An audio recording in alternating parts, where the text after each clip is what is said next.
So, okay, we're not as sophisticated as Gentlemen Scufflaw Podcast. And we don't have an audio crew here.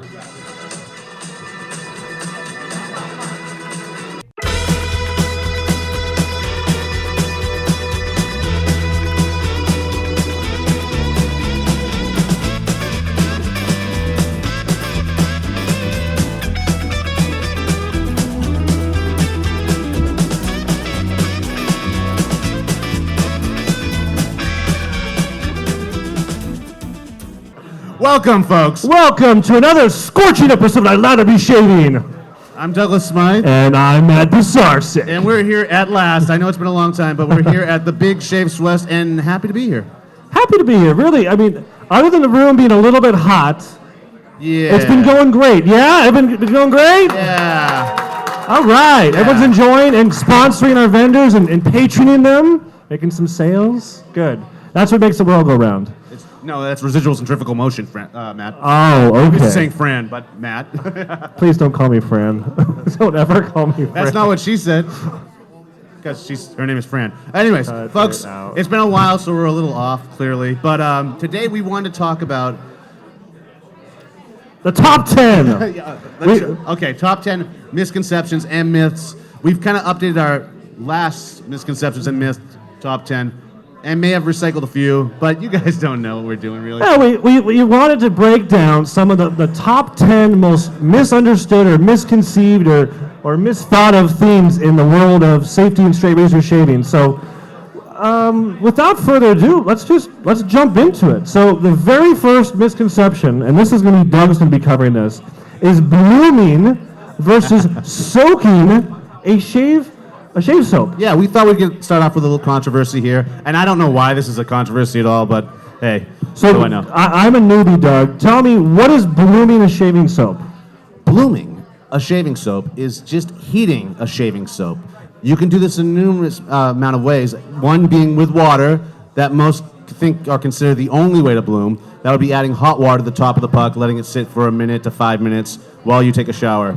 Okay. And this is to boost the scent, to bloom the scent, if you will, of the essential oils and fragrances. It has nothing to do with performance. Okay. People constantly confuse it as a performance thing. And then they're just wrong. What they typically confuse it for is soaking.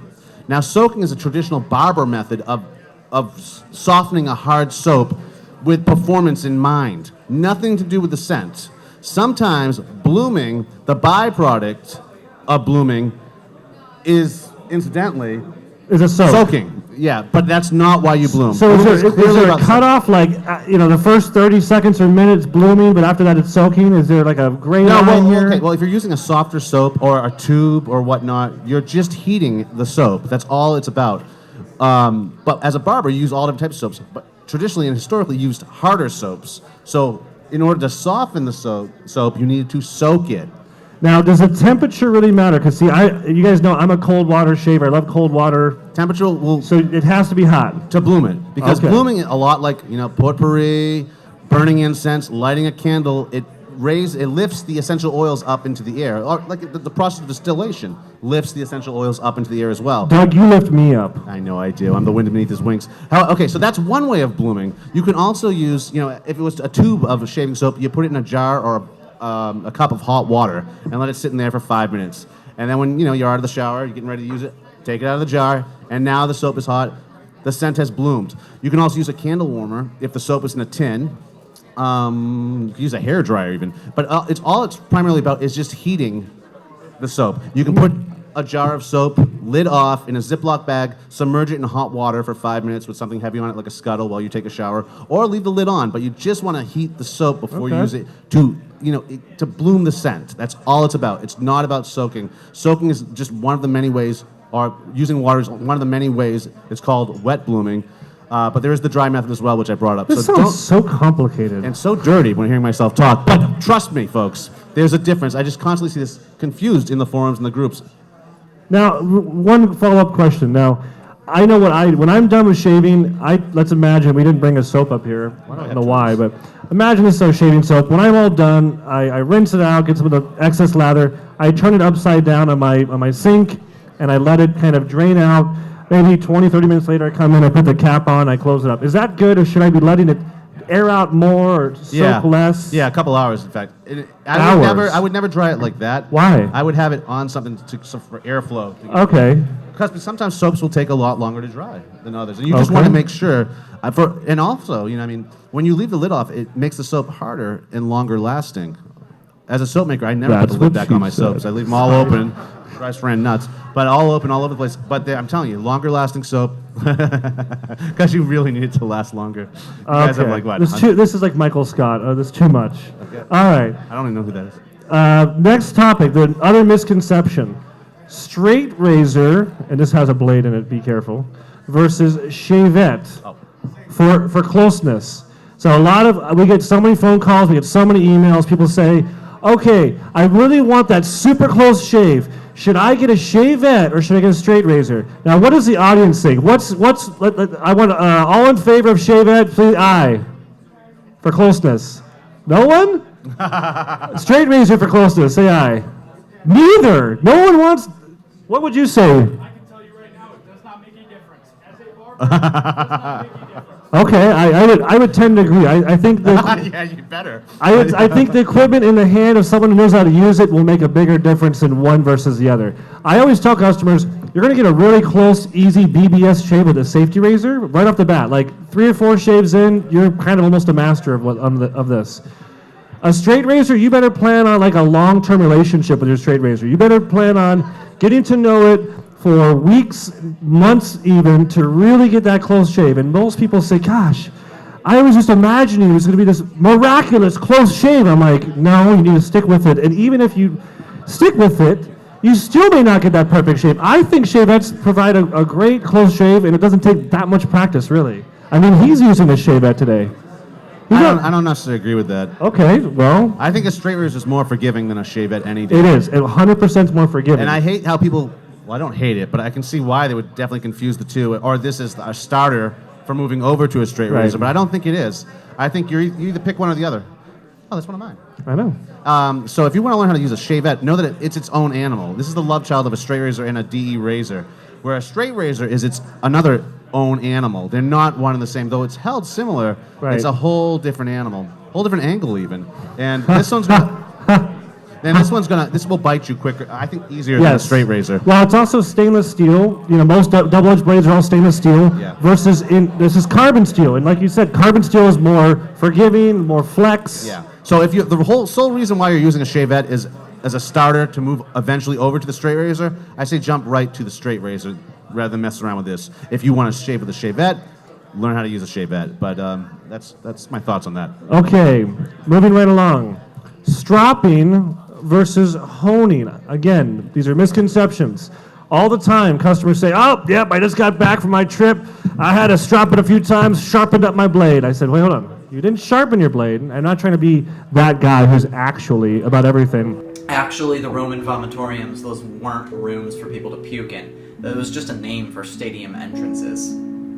But we all know, or maybe we should all know, a strop does not do any sharpening. It's doing aligning. And you've probably all seen my video, or maybe you should, where I talk about the edge of the blade being like a piece of paper, right? It's really, really sharp. It can cut you with a nasty paper cut. Why did you do that to me? What if I do this? It's out of alignment. That strop is going to snap it back into alignment and make it comfortable to use. The word is comfortable. It's not going to remove any material from the actual blade's edge unless you add some compound. Now, the moment you add some compound, you actually will have an abrasive quality. It will have like a grit associated with it. Like Matt, you'll have an abrasive quality. Yes, Doug, just like me. But this will actually do sharpening. But traditionally, people are used to seeing sharpening stones. This is a Belgian cuticle. It's kind of like a one-size-fits-all. You can use this for a lot of different sharpening techniques. But if you want to actually remove metal, that's what you're doing with a stone. And the other obvious thing is on a stone, you're pushing a straight razor into, the edge is going into the stone, versus on a strop, you're going to be going against. You'll be going like that, against. And so it's trailing. It's a trailing edge. You're not ever pushing the leather in. Funny enough, we had a customer who came into our shop. They bought a straight razor, came back about a week later, said, "This is garbage. I'm sorry, I want a refund." Rolled the edge. I said, "What do you mean it's garbage?" He said, "Oh, you didn't sharpen it right. You just didn't do your job. I'm sorry. Give me my money back." And I was like, hold on. Customer error. I really want to see your technique. Please, show me how you're stropping, because I think it may be some technique. So he grabs it. He grabs it, and he goes like this. And he goes the edge right into the leather. And he said, "Yeah, I also nicked up my strop a bunch." I said, "Sir, you didn't do it right. You did it backwards." So he was a little bit embarrassed, but all's well that ends well. So that's the difference between stropping versus honing. Okay, next one is a straight razor versus a safety razor for closeness. I know we talked about Shavette, but these can also battle each other. What do you think for closeness? If you're using straight razor technique, like hand-wise, like pulling skin, tightening the stretching. skin, skin stretching, you'll get just as close to shave. Right. There's no doubt about it. Take a little practice. And if you don't, and you're doing everything right, then try changing up the blade brand you're using. Okay. I just recently saw, and that's a misconception to clear up too, because I saw a YouTuber saying all blades are the same. It's technique, da da da da. Well, technique, it plays a huge part of it. It's only one of the, Right. the exponents involved. You need to find your own blade, the blade that works for you. There's hundreds of blades out there, and no blade is created equal. Okay, next one. Soap versus cream for ease of lathering. So, most guys out there bought artisan shave soap. They're used to a puck of soap, but then there's always that tempting shave cream. It sounds creamy. It sounds like it's easy. What do you think, Doug? What's easier to lather, a soap or a cream? I think they're both equally latherable. You don't think that a cream has just a slight edge on a soap? The only edge that it has is it has a higher water content than a soap, and it'll go bad because of the higher water content. It won't last as long as a soap. Okay. I think the best of both worlds is a crope. What is a crope? Something I just made up. What, the crope? It's a cream soap. So, I think that's... Like a Taylor Bond Street or like a Geo Trumper, kind of like a creamy soap? A softer soap. A softer side of soap. Okay. A deeper shade of soap. Other than I thought of Taylor Bond Street. You can scoop that out. They call it a soap, but it's almost like a cream. Is that what you're kind of thinking? It's like my soap. My soap is a crope. And that's why I think it's the best. And so should you. Balm versus serum. I didn't even know what a serum was. We're doing a planning for this. I'm like, what's a serum? Yeah. You'll often see aftershave serums, aftershave lotions. And what is a serum? Well, a serum is a combination of oils and fats that absorbs faster than a balm or a moisturizer. Do you have an example of this, sir? I don't actually have an example up here. Well, though. And then sometimes you make a marketing mistake. Not necessarily a mistake, but I have Mysterium Serum here. And this is functioning more as a balm. However, at the end of the day, it's a moisturizer. It's a lotion. But for sake of, a lot of customers don't know the difference between a balm, a serum, and aftershave. What's an example of a serum on the market we'd all know? Currently I don't know what's out there, but there was one. Burt's Bay Rum made a serum. Okay. That was awesome. It's typically like an emulsion, so it's thinner. It's a lot thinner than a moisturizer, a lotion, but or it's a balm. thicker than a splash. It's thicker than a splash and bigger than a bread box. Now a balm is made of butters and oils and no water, so that's more of a shield. It's protecting you, and that's why I choose to wear balms in the winter, in the cooler months and whatnot. A moisturizer, which is a lot of the time what you're actually buying when it says balm on it, contains water and does not absorb as fast as an emulsion. Okay. Yeah, but that is traditionally and chemically, that's a moisturizer. That's not a balm or a serum. So those are the differences, and it's easy to confuse, and it happens all the time. And sometimes those certain words are used just so you understand immediately what it's used for. It's for after the shave. We typically call them balms. It's like glycerin soap. We call the clear stuff glycerin soap for people to easily understand, when in all actuality, that's just a misnomer, much like balms and lotions and moisturizers are all. They seem to be interchangeable in the wet shaving world, and they're not. There is a difference. Okay. And those were the differences. Badger versus synthetic. You have a synthetic? I got a badger. Sorry. So, who out there uses badger brushes? Raise your hand. Okay, who uses synthetic? Yeah. It's about even, maybe a little bit more synthetic. That's something I've been noticing as a trend. I've really seen more and more synthetic on the market. Why do you think that is? They're cheaper. They're cheaper. They're what? They're awesome. Well, and let me get to that. Yeah, they're cheaper. And easier to clean. And they've come a long way, but they travel better, unlike their analog cousins over there. You don't have to worry about this drying before you repack it. Did you say animal or analog? Analog. Oh. Yeah, this is synthetic. This is to me, analog, digital. Okay. Now, I mean, back in the day, when I first saw this, obviously it's styled to look very vintage. And if you saw the old vintage ones like this, it looked like fiber optic cables. Yeah, or I mean, fishing they're line. ridiculous. You go to the antique store, you see that, it's just like. Yeah. But this is very, very soft. I mean, in fact, I would say it's softer than a badger hair. I mean, not even close. They've come such a long. It's so competitive now, the synthetic brush market, and it's highly. I mean, most of it's a special thanks to the makeup Yes. market, women's makeup brushes and whatnot. They're really pushing that envelope when it comes to synthetic Well, fibers. and yeah, the tips are now getting to look like a natural animal hair, where it gets finer. It's not just Yeah. chopped off. Yeah. There's even some that feel like gel tips to me too. Yeah, the gel tips. They've I've seen that. really come a long way, and yeah, I can't go back to Badger. Okay. That's just where I'm at. However, it's different strokes for different folks, and if you want to mix up one of these days, you use the Badger. Mixed up the other day, you use the boar, the horse, so on and so forth. I own each and every one of those, but I prefer synthetics nowadays because it is true. You don't have to baby it as much as you do an animal hair, a more expensive animal hair brush. Zinc alloy versus stainless steel. Not that I kind thought you of said- zinc. You told me to bring zinc. That's the wrong kind of zinc. Why do you even have that? I don't know. I have a cold coming on. Oh, here we go. So zinc versus stainless steel. So if you guys have bought razors on the market, you know that a lot of the more inexpensive razors are made out of zinc. Or pot metal, as Well, they call it in the forum. Zamac, zinc, pot metal. Yes. They're pretty much all the same thing. Exactly. I just want you to know all the terms, Matt.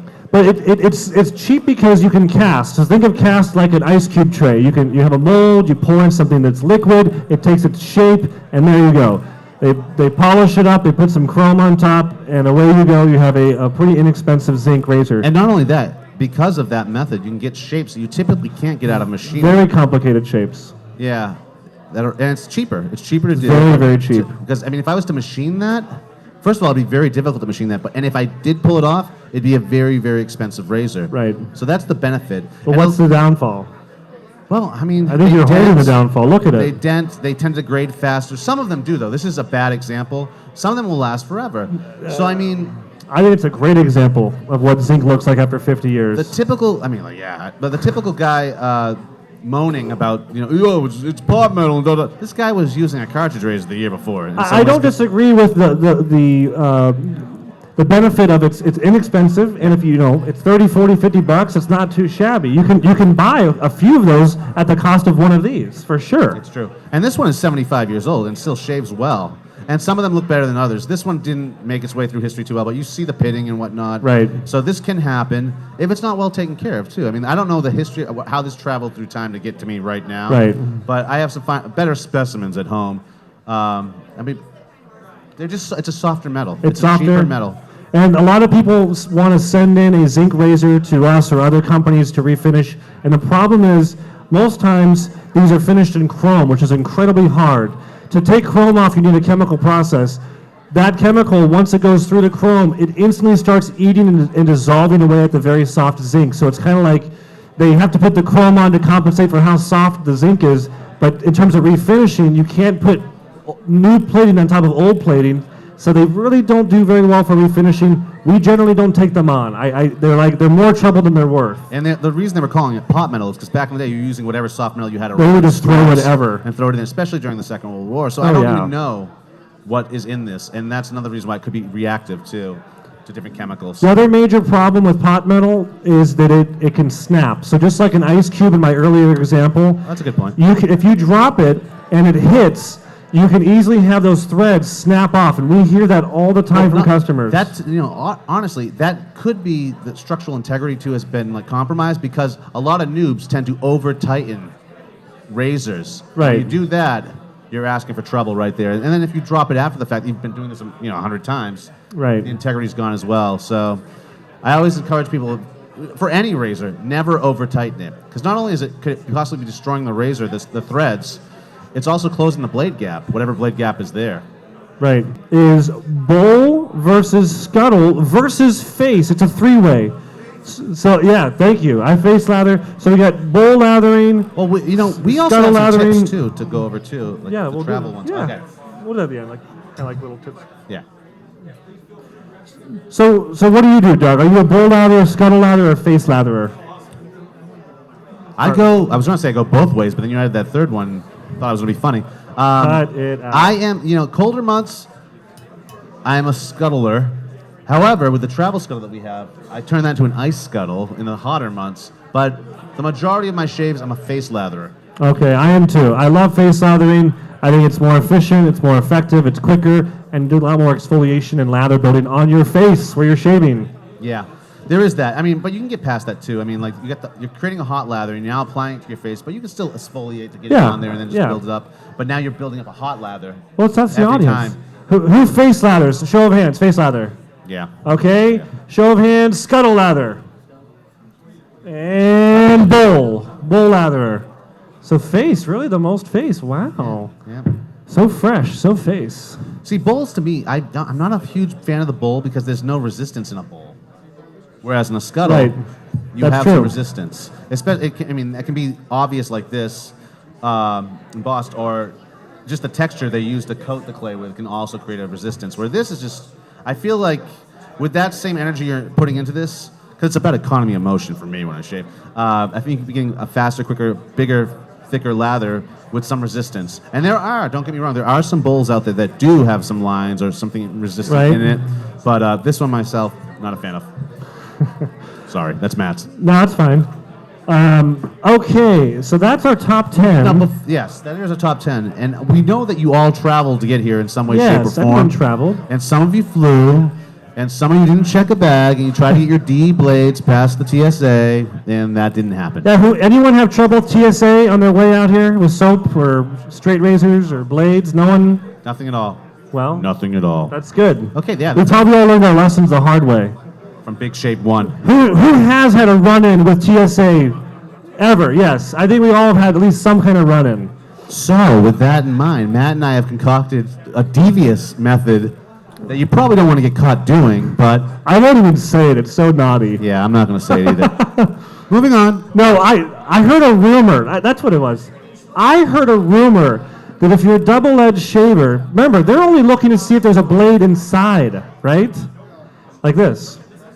So if it's empty and naked, it's just a piece of metal. This is what they care Isn't that about. like a Pink Floyd song? Or something? Empty and naked? Yeah, oh, it's something else. No, it was something else. It's a poem I wrote in 5th grade. No, what they're looking for is the blade. That's because apparently you're going to storm the cabin with this and just hack your way in. Yeah, that never happened. But I heard a dirty little secret that you could actually tuck one of these into your laptop battery compartment and get through. So just a little.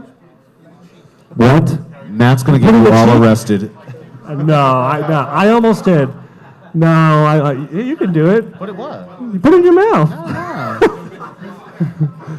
Anyways, try it, folks, and let us know how that works. Any other dirty little other little trick I think I've said before is to carry one of the Schick repeating razors and just don't put the blade in yet, and they get through and they're like, oh, and then you get to your hotel and you load it right in. I don't even know what that means. A Schick repeater Yeah, but where do you hide the blades? inside the handle. Oh, okay, that works. Any other tips or tricks for getting through TSA? Anyone have a tip or trick? Nothing? I have something. I guess no one else is doing naughty things when they're going through TSA. Except us. For us. I recently saw in a forum that someone tried, we're collectors. We collect razors, but we also collect the packaging that razors come in. Sorry, it's very hot in here. A lot of the time you will find the plastic Gillette packaging especially foggy and dull looking. And someone had the great idea to use, you saw this, right? Is who? Oh! Let's point him out, Matt. Yeah. Someone had the great idea, and I think it was a good idea, because when your headlights get all fogged up and whatnot, there's no fixing them except you buy that polish and you get in there and you sand it off. What is that called? So the headlight repair kit. It's the headlight repair kit. Don't use it on anything vintage, because vintage stuff is usually not plastic, it's styrene, which Yes. sounds like the same thing, but you actually need specific styrene polish. Interesting. Do you have a name of one? Styrene polish. No, in our shop, we just use a very low-speed buffer. So most buffers are like 3,000 RPM. We use like a 1,000 RPM, and a lot slower. It won't get it all foggy, but it'll clean it right Could I up. use like a hand buffer too? You can use a hand buffer. Yeah. So buff it, folks. Don't use the defogger. Yeah, don't do that. No. 'Cause Sorry, we're calling you out. It'll end up fogging it up. It'll get all fogged up. Sorry. Go on. What do we got? You That's it. I mean- motherfogger.